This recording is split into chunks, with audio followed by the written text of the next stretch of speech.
Welcome to mega nine. ఇల్లు శుభ్రంగా ఉండాలంటే పరిసరాలను మనమే పరిశుభ్రంగా ఉంచుకోవాలని, అలాగే రాష్ట్రం పరిశుభ్రంగా ఉండాలంటే ప్రతి ఒక్కరం బాధ్యత తీసుకుని పరిశుభ్రంగా ఉంచుకోవాలని కోవూరు ఎమ్మెల్యే వేమిరెడ్డి ప్రశాంతిరెడ్డి అన్నారు. కొడవలూరు మండలం నార్త్ రాజుపాలెంలో స్వచ్ఛాంధ్ర స్వచ్ఛ దివాస్ కార్యక్రమంలో ఆమె పాల్గొని పరిశుభ్రతపై అవగాహన కల్పించారు. అందరూ వ్యక్తిగత శుభ్రతతో పాటు పరిసరాల పరిశుభ్రతపై అవగాహన కలిగి ఉండాలని కోరారు.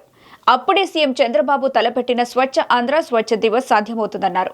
ప్రజలకు అవగాహన కల్పించే విధంగా అధికారులు ప్రతి 3వ శనివారం స్వచ్ఛ దివాస్ కార్యక్రమం రాష్ట్ర ప్రభుత్వం చేపడుతుందని, దీంట్లో ప్రతి ఒక్కరూ భాగస్వామ్యం కావాలని అన్నారు.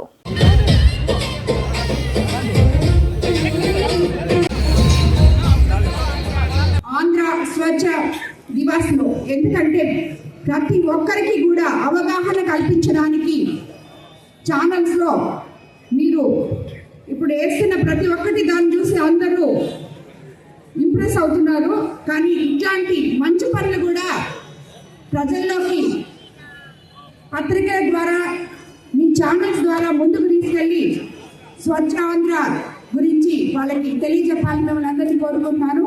అదేవిధంగా ఈ స్వచ్ఛ ఆంధ్ర స్వచ్ఛ దివాస్ లో అందరికన్నా ముఖ్యంగా మహిళలు పాల్గొని దీన్ని ముందుకు తీసుకెళ్లాలని నేను కోరుకుంటున్నాను. ఎందుకంటే పురుషులు చేయరని కాదు, మహిళలకి తమ ఇల్లు ఎంత శుద్ధంగా పెట్టుకోవాలని ఉంటుందో అదే మాదిరిగా తన చుట్టుపక్కల ప్రదేశాలు కూడా శుద్ధపరచుకునే విధంగా మీరు ప్రవర్తించాలని, 10 మందికి అవగాహన కల్పించాలని నేను కోరుకుంటున్నాను.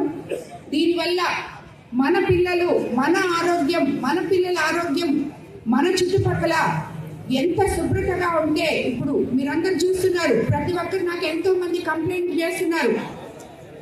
కాలువల్లో ఫిల్టర్ చేయడం లేదు, మలేరియాలు బారిన పడుతున్నారు, డెంగ్యూ ఫీవర్లు వస్తున్నాయని ఇవన్నీ చెప్తున్నారు ప్రతి గ్రామం నుంచి వచ్చి. దానికి మొట్టమొదట మన గడపలో నుంచి స్వచ్ఛ ఆంధ్ర స్వచ్ఛ భారత్ అనేది మన గడపలో నుంచి, నీ గుమ్మంలో నుంచి నువ్వు అడుగు పెడితే మిగతా అన్ని చుట్టుపక్కల కూడా శుద్ధంగా ఉంటాయని చెప్పి నేను మిమ్మల్ని అందరికీ చెప్తున్నాను. ఎందుకంటే నిన్ను చూసి పక్కన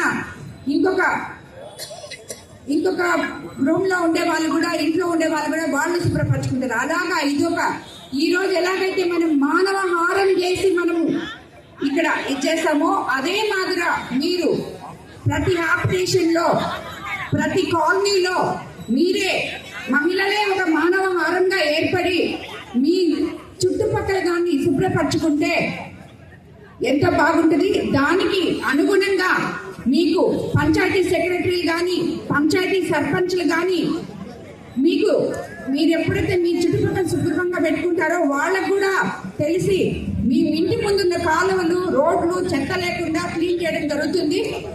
ఈ విధంగా మీరు దీన్ని ముందుకు తీసుకెళ్లాలని మన ఆంధ్రప్రదేశ్ రాష్ట్ర ప్రభుత్వం 3వ శనివారం ఈ స్వచ్ఛ ఆంధ్ర స్వచ్ఛ దివస్ అనే దినాన్ని ప్రకటించింది. ప్రతి నెల ఇది ఎక్కడో దగ్గర మనం ఈ ప్రోగ్రాంలో అధికారులు కానీ అందరు కానీ పాల్గొని మీకు అవగాహన తెప్పిస్తున్నారు.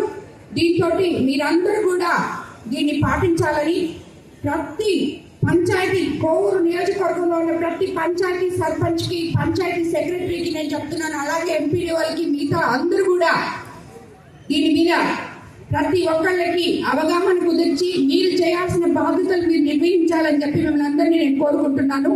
ఈరోజు ప్రతి 3వ శనివారము వచ్చి ఎమ్మెల్యే వచ్చి చేసింది కాబట్టి మానవహారము స్వచ్ఛ భారత్ కాదు, స్వచ్ఛ ఆంధ్ర కాదు, ప్రతిరోజు ఇది పాటిస్తే మనము సక్సెస్ఫుల్ గా దీన్ని ముందుకు తీసుకెళ్ళగలుగుతాము. మన ముఖ్యమంత్రి చంద్రబాబు నాయుడు గారికి దీని మీద ఎంత అవగాహన ఉందో, ఎంత మన ఆంధ్ర రాష్ట్రాన్ని స్వచ్ఛ ఆంధ్రగా తీర్చిదిద్దాలనే నెపంతో ఈరోజు ఈ స్వచ్ఛ ఆంధ్ర స్వచ్ఛ దివాస్ కోసం కందుకూరుకి వచ్చి అక్కడ ఈ ప్రోగ్రామ్ లో పాల్గొంటున్నారు మన జిల్లాలో. కాబట్టి ప్రతి ఒక్కరు కూడా దీన్ని పాటించాలని చెప్పి, శుభ్రత పాటించిన దాని వల్ల మీ ఆరోగ్యాలు మీరు కాపాడుకుంటారని చెప్పి 10 మందికి ప్రయోజనం చేకూర్చగలమని చెప్పి మనందరినీ దీంట్లో స్వచ్ఛందంగా వచ్చి పాల్గొనాలని నాయకుల్ని, కార్యకర్తల్ని అదేవిధంగా మహిళల్ని అందరినీ కూడా కోరుకుంటున్నాను. అందరికీ ధన్యవాదాలు.